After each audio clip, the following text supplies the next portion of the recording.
Okay, 2 reviews in one day.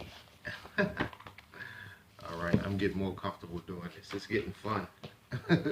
When I get something to edit for these videos where it's gonna look real good. But then we got Ernest Hemingway, The Old Man and the Sea. Okay, now I've heard of Ernest Hemingway for years. I've heard his name, just knew that he was supposed to be this great writer, but I have never read anything about him. I've heard the names of some of the titles, like I have Farewell Arms and For Whom the Bell Tolls and The Sun Also Rises. I heard these were very popular books, so it's boring, summertime, nothing to do, no football, so I said I'm gonna read Ernest Hemingway. That's what I'm gonna do this summer. So yesterday I sat down and read The Old Man and the Sea, and I'm like, dude, I don't get it. If anybody's out there that gets it, let me know. y'all could like make a comment. Let me know why is this supposed to be great. When I read books like this, I get disappointed because stuff like this is why people don't like to read, because when they're in high school or in school, their teachers make them read these books that's supposed to be such great works of literature. And when you read them, you're like, okay, this is, I can say this book. The one thing about it though is like, I was sitting there and I'm reading, and I'm like, and I wonder what's going to happen.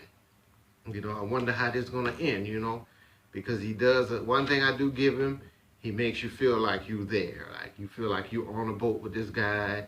He talks about how the weather change and sunrise and all, but you know, when I read books like this, because I just like The Great Gatsby, it's like, okay, maybe at the time when this was written, you know, if for people that's into music, you know, if you're into rap music, you know, if you're a certain age, the first time you heard NWA in the 80s, you were like, wow, this is like, you know, they actually talking about certain stuff, you know what I mean? Like you were shocked. But if you heard that in 2018, you're like, eh. So I'm thinking, you know, the book was made, it was written, well, it published in 1952. So maybe in 1952, nobody was writing, you know, because it is kind of simple. So maybe it was revolutionary. I don't know. I've looked at some videos, I've been reading on some things, and I'm going to continue to kind of like, because I need to find out what is the significance of this book, because it was just like, you know, like a little story, you know, but like the Nobel Prize for Literature, like, okay, you know, and it's all opinion, it's art, I guess, but, you know, it's a good book. You probably have to read it in school, so, and if you haven't read it in school, you know, you should avail yourself to Hemingway, you know. I'm learning as I go along, and I'll definitely read all of his books, you know. Says he's a great writer, you know, but I'm the type of person that likes to make the designation for myself, you know. A lot of things that people say are great, I don't too much care for, but I can understand the significance. And that's what I'm trying to learn. I want to know, why is this book significant? You know, why is this, you know, because I've read like books that like was published like 2 years ago that like a much better read, you know. So, you know, maybe I just don't know. Maybe I just don't know the significance of the book. But it's about the old man. They call him an old man. They don't give his age, which is another thing. Like, what is old? 80, 70, 60, you know?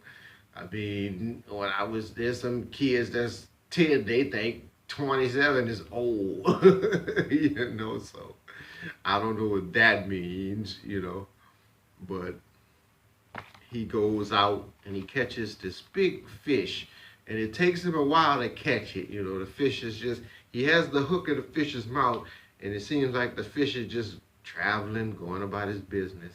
Eventually the fish gets hungry because he's not eating it. He goes in circles, and he finally catches the fish, and they really talk about like how his hands hurt and how he has to catch a dolphin or something just to keep his strength, you know, to get this fish. But when he gets it, The sharks, he puts it on the side of his boat. The sharks start coming and trying to eat the fish. So he got to fight the sharks off.